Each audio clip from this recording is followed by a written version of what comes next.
Welcome, Seth Westcott. Seth is a two-time Olympic gold medalist in snowboard cross. He won in Vancouver, which is very, very exciting. Let's invite our next people on stage. Some of you may recognize this person. This is Clara Hughes. Please welcome her. And we'll welcome Hamoon and Richard. I will give you the bios of these people. Clara has won more Canadian Olympic medals than anyone not named Penny Oleksiak.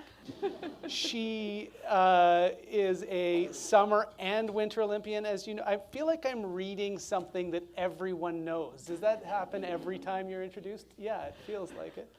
And she's a real advocate for sport in our country. Welcome, Clara Hughes. Hamoon Derafshipour is sorry, I lost my place. Competed in the 2020 Tokyo Summer Games for the IOC Refugee team in karate. Hamoon and his wife Samira left Iran for Canada in 2019. They now live in Kitchener, Ontario. Please welcome Hamoon. And Chief Little Child, here is your athlete that you asked for. This is Richard, known as the Bear Peter. He is a superstar, as I've learned, in the world of wheelchair basketball. He was on the men's national team from 1994 to 2012. Richard is Cowichan Nation and was the only Indigenous Canadian athlete on the Paralympic team in Beijing. Please welcome Richard Peter. So we learned how to say Wetaskiwin earlier, and you'll be tested later, just so you know. Tell us how to say your name and tell us what it means. So I just first want to say thanks for welcoming me onto your community, come out and talk to you guys. My name is also Richard Peter, but also Salah Keenum. I'm originally from Cowichan Tribes, which is over in Vancouver Island, and so I grew up there. And then once I got involved into parasport, we didn't have a whole lot back on the island, and so I eventually moved over to Vancouver, and that's where I started my Paralympic career when I moved to Vancouver. Salchinum. It's a little difficult. It's a Salah Keenum. Yeah, Salah. Yeah, and now do it all together. Yes. You'll be tested on that too. Totally. There'll be 2 tests at the end of tonight. Yeah. Thank you very much. Hamoon, tell us about coming to Canada and tell us about competing in Tokyo under the Olympic flag in 2020. First of all, I'm so happy to having me here with all the Canadian National Olympic Committee. Yeah, we left Iran in November 2019 because of some reasons. And at that moment, I give up for the Olympic. I was ranked number 9 in the world, but when I came to Canada, I just I'm going to go and build my life. And when the Olympic postponed it for a year, I had the chance to qualify for the Olympic Games, and want to say thanks for the IOC to give this opportunity to the refugee to participate at the Olympic Games, and also National Olympic Committee. They did everything for me to that I can compete for the Olympic Games. But it was impossible for me at the beginning because everyone said that's impossible for you. But when I came to Canada, I had the greatest hope in my heart, and that's, I believe, still I can. Even my lawyer and my families and some of my close friends, they said that's impossible. But actually it was close to zero. But me and Samira asked me to contact the IOC. And I emailed a lot. I found some names on the Google. And accidentally I found... Dear President Bach. Yeah, I tried a lot. I emailed Bach too, but he didn't respond. Yeah, and I found Gonzalo, and he's working with the IOC, and he said, your refugee claim should approved by the Canada, and at that moment, I started my refugee. And I said, okay, so I cannot compete for the Olympic Games. After a year, I emailed back to the Gonzalo again. I said, do you remember me? And he said, yeah, I remember you and your wife too. What's happened? And I said, my refugee claim approved in Canada. And he contacted to Emily National Olympic Committee. And I want to say thank you so much, Emily. She did great for us. And yeah, I was the last person for the refugee team that qualified for the Olympic Games. And this honor was offered me and actually at the last minutes, just a couple months before the Olympic. And I tried to qualify for the Olympic game. And when I give up, after a year with my wife and Samira, we both qualified for the Olympic game. Wow. That's great. So one of the things we talk about is that you can compete in Olympics, but you've been a world champion, and now you can't compete out. There's no venues for you right now to compete in world championships or in the Pan Am Games. It's possible for the refugee, but depends of some countries when they host tournaments. Actually, for the next month, I am heading for the Pan Am Championship. But my goal at this moment is Pan Am Games. And hopefully with the refugees, because I cannot compete with because I'm not citizen, I can't compete for the Team Canada. And actually, hopefully, and Tricia, I hope you help too, the refugee. Yeah, can we get an answer now, please? Yeah, because this is the refugee. They should compete for the other peoples, for the all tournaments.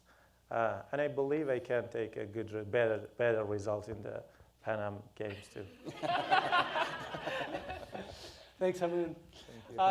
Clara, you have spent a lot of time and energy promoting sport. I learned today about your work with the TRC, with Chief Littlechild. Tell us about life post-sport, competitive sport for you. I'm sure you're still doing sport, but tell us about your life since. Well, I've slowed down a little bit, and I've walked thousands of miles on trails in North America, through hiking the Pacific Crest Trail, the Continental Divide Trail. I've walked from the Mexican border to Mount Robson, connecting footsteps the entire way. And so movement has always been a part of my life, but it's also a form of medicine. And so as an athlete, it was all about going fast, trying to be the fastest person on ice, the fastest person on the bike. And I went through a lot of struggles as an athlete with my mental health, with addiction. And it's ironic that as an athlete at that level, I had to learn to go slow in order to actually become the fastest on earth and win an Olympic gold, silver, bronze medal. But life after sport is all about connecting. It's about place, space, and self, and finding ways to do that in a powerful way with myself and with the communities that I'm in, be it First Nation, Inuit, Métis, be it here in Whistler with this community tonight. And to try to, for me, because I believe in the power of sport, I believe in how it can transform a person, sport and play and movement and physical activity in whatever way your body and your mind moves. I really believe in that, and I believe in encouraging others to find their form themselves. So that's kind of where life is. I'm living on Vancouver Island, so I'm just the Salish Sea away from over here, and life continues to be a wondrous place most days. Yeah. Mm-hmm. So you've done a lot too with Bell Let's Talk. Talk to us about mental health in sport and in your work right now with Bell Let's Talk. Yeah, I was I'm the founding spokesperson for the Bell Let's Talk campaign, but it's advocacy. I think when you're someone who has struggled with mental health or substance use disorders, I think we all live with trauma. Mm-hmm. This world is a difficult place, and it's a difficult place in a different way for each and every one of us. And our world does not teach us, doesn't lift up vulnerability, doesn't lift up struggle. It promotes joy, it promotes excess and stuff. And so I've just really tried to encourage people to embrace the struggle side of the human condition. As an athlete, I thought I was only supposed to be strong and good and show that joyful success when I achieved it, and I hid so much of my path and my experience. And the Bell Let's Talk campaign was my vehicle for finally learning how to share the struggle. And as an older person now and watching the Olympics and watching athletes like Naomi Osaka, like Simone Biles, like Yvonne Blondin, so many athletes, Carey Price, talk about their mental health, protecting their mental health, taking time away. I think athletes in the Paralympic and the Olympic movement in sport of all levels, we can influence society in a positive way. And to see these young athletes loudly and proudly saying, I am human and I can't do everything, I think impacts society in such a powerful way. And so I am grateful to have been a part of this conversation having started, but I am in awe of where it is going and who is the part of the conversation now. These athletes are amazing. Yeah, that honesty from Simone at the last games was just unbelievable. Yeah. I feel like there's such bravery now coming into the discussion in very public ways. The sharing of your own reality with millions of people is a stunning act of bravery. Yeah. Well, thank you for leading in that direction for the movement, the Olympic movement, but also for our communities. That's a really big deal. You all heard the first panel talk. We had this discussion about, is the IOC a political organization? And the answer was I think Hannah needs to come out of her shell a little bit. She seems a little shy to me. But that it was an emphatic no, this is not a political organization. And yet, as we talk about the change that's happening in the world, there are political impacts, let's say. The world is changing, as you've just spoken about. One of the things that you've done, Seth, is that you have used your post-sport and during sport platform to be very political. And you've spent a lot of time on Capitol Hill in the States talking to senators and congresspeople. Tell us about your work on Capitol Hill and the advocacy that you've done and why you think that that's important. I got involved. The founder of Protect Our Winners, Jeremy Jones, was a friend from New England. He graduated from the ski academy that I ended up going to high school for my senior year, the year ahead of me. So I've known him since we were kids.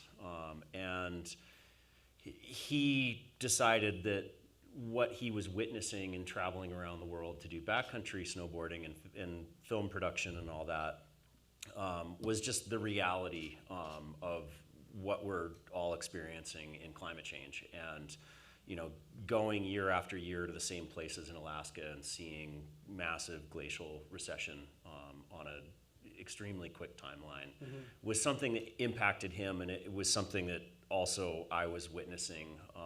I started doing a yearly trip to spend a month in Alaska every year in 2003 and went up for 12 straight years, and watching the impacts there, the impacts to the local communities.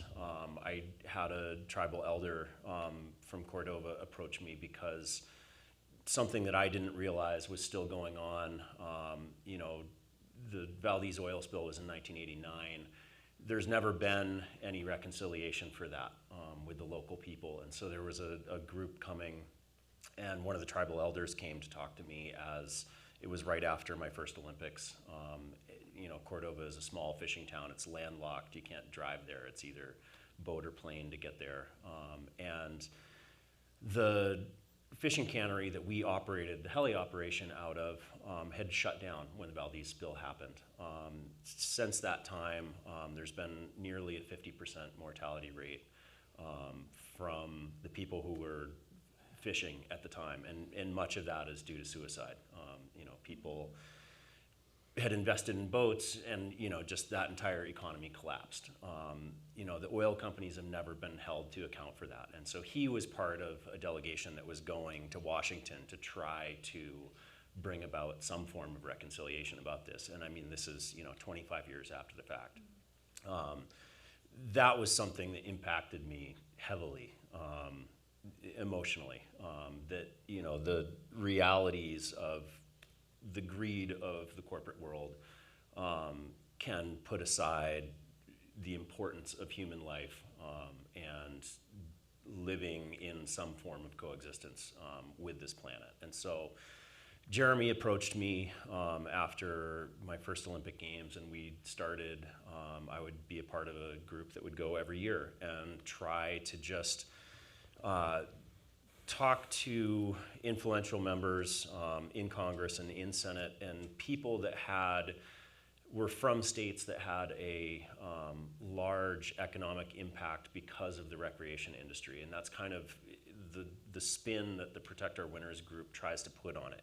We'll go to people from heavy coal states and actually show them that there's more ski resort jobs in their state than there are extraction jobs in the coal industry, and put a dollar value to those things so that you can hopefully change some minds and create an impact of change over time, so that we can all start to clean up our act and live in better coexistence with the earth. Thanks, Seth. Richard, you have used your platform to promote sport, and you've been doing a lot of that lately, sharing the influence it's had on your life. Talk to us about the platform you have and how you like to use it to make the world better than it is now.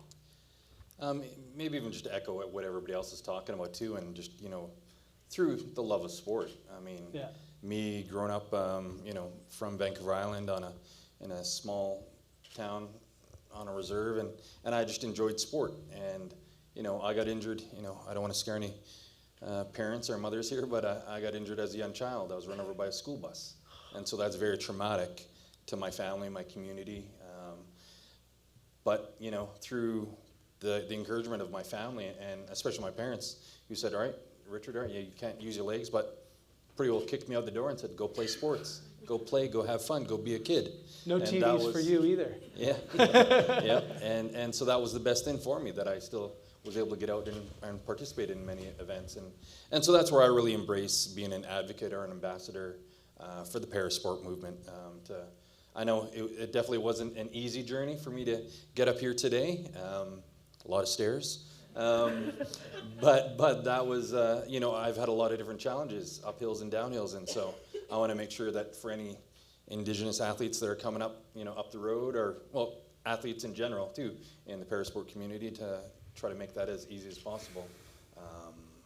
And because, even sport-wise and equipment-wise, like this chair I'm in today, research and development in equipment has changed in my whole career. I've been injured for over 40 years, and the wheelchair that I had back then was probably about 40 to 45 pounds. So it was pretty tough to push as a kid, made me a bit stronger. But this chair weighs, half of that, less than half of that. And so technology has just really changed as my career has gone on. And so it's definitely been a joy to see the development. And, it's great to be up here. There have been many years where a Paralympic athlete might not have been up here speaking to everybody here today. So it's always great to be on par and get up here with my fellow athletes up here too, and share some stories. So everything is growing and growing. So it's great to be part of the movement. What does it mean when you hear the conversation about an Indigenous-led bid for 2030? What does that mean to you? It was really great with the 4 host nations. I recall 2010, and I was still helping out with that bid too, to try to get Vancouver those games. BC and Canada, not just Vancouver.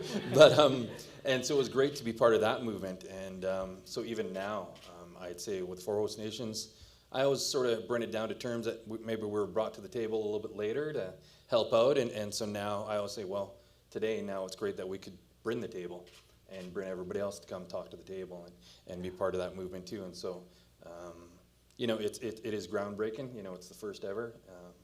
globally. So it's always great to be part of that too. And it is, with residential schools, TRC, that movement, there's just more and more knowledge that is getting spread out there, and more education. So it's always good to be part of that. It's a good vision of bringing the table. I like that a lot. I hadn't heard it before. When you sat in the audience and you listened to the first panel talk and you heard that discussion of what has changed and what is changing, what jumped out at any of you from that first conversation about what has changed and what is changing? For me, everything that Chief Littlechild says is just universal truth and wisdom. He's lived so many lives in his beautiful life that he has many years to live and to share and to teach us all. But when Chief Littlechild said about the 1976 games and performers being sprayed to look indigenous on the stage, and where we've come from there, I had the opportunity to carry our flag for all of us into the 2010, into BC Place, into the opening ceremony. And what I will never forget, there's many emotions to it, but what I will never ever forget is walking into a sea of youth from all across Turtle Island, Inuit Nunangat and the Métis homeland, sharing their culture, their song, their dance, and their drum. And Katrina Lemaidon is right here. She was the chef de mission in the Olympics in Beijing, and she received a drum in ceremony from Chief Littlechild. And that drum was heard in Beijing on TV screens, and everybody was asking you about it, but that drum is the heartbeat of Mother Earth. And to have walked into that ceremony and to have walked into the energy of all of the nations and these amazing young people sharing themselves, offering themselves, welcoming the world, we've come a long way. We have a long way to go. There have been over 10,000 children who have been recovered and who are making their journeys home. There are many more. Sport is something, and I believe in Chief Littlechild's vision of it's the language we all speak and the language children understand. Big kids and small, we can learn through the power of sport. And in my head and in my heart, and with my brother Richard as ambassador for the 2030 bid, and I know tonight's not the discussion for that, but I can tell you, being there from the beginning of this bid process, it is something special. The table has been brought by the nations, and it has been a beautiful process to witness, and I'm excited to where it can go, to the place where we should be together. Yeah. Thanks, Clara. Seth, Hamoon, Richard? I'd probably echo it too, just the love of the sport. I don't know who said that earlier, because I can talk about, people have always asked, what was your favorite moment? Which medal was it that you enjoyed the most? And actually the truth of it is my first opening ceremonies. When we get to come out as, represent your country. For me, I was presented with a jersey from my home community too, Cowichan Tribe, so I wore that proudly as much as I could wear my Canada jersey too. But then to go out, that, as it was talked about, all the athletes are just there because for the love of the sport, love of the games, and there isn't any politics that are behind it. We're just there to go represent our countries and play. And, it's great that, for any parent to, I don't want to hear say, oh, you can't be a kid all your life or can't play all your life. And I was like, well, actually, yes, we can. So I think that's, that was great that, it's always just been the love of the game. And that's what I always promote, like get out there and have fun and play as long as you can still have fun and enjoy it as much as possible. Thanks. Hamoon, do you expect to be competing for Canada one day? Yeah, of course, that's my wish to compete for Team Canada.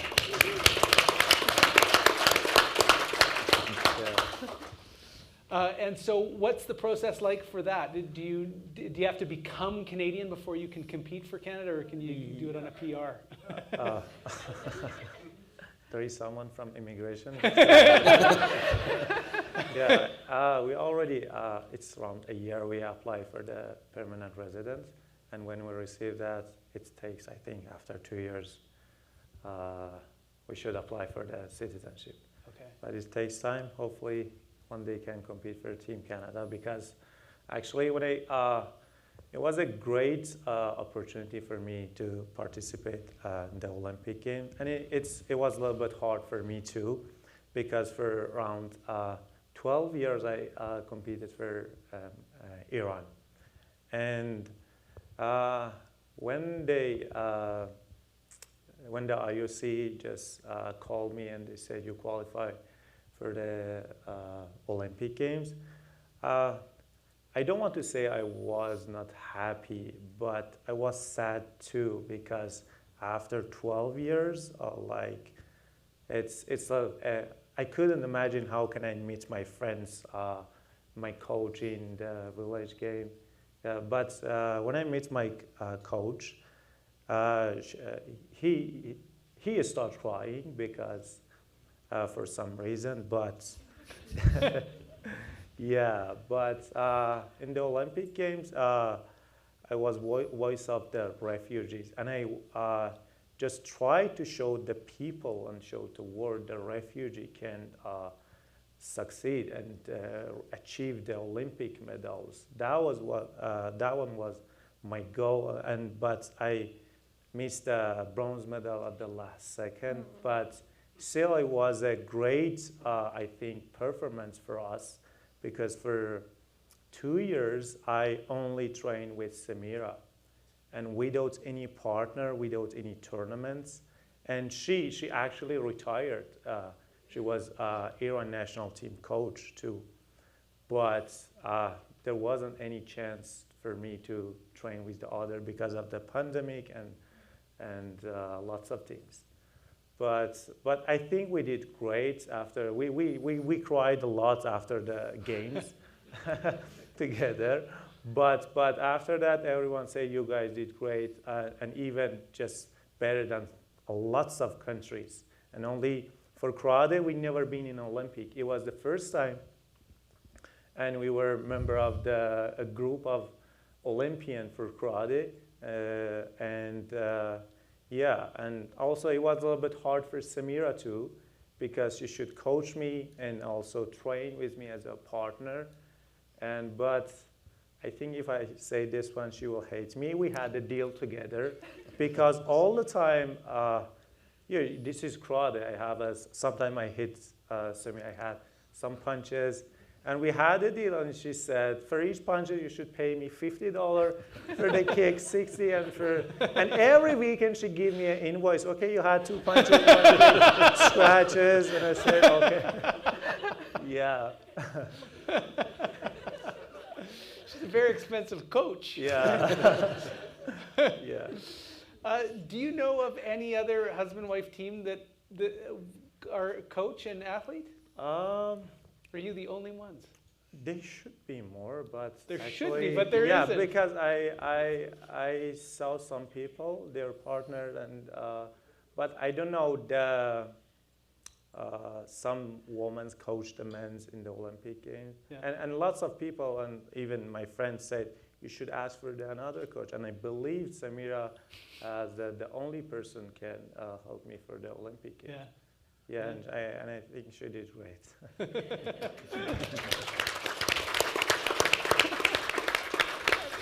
Seth, what are your thoughts on the changed and changing Olympic movement? Well, I mean, actually, it was wonderful to hear Hannah say that, that idea of building venues for the games is shifting. That if it's not something that the community needs, then there's not pressure from the IOC in that way anymore.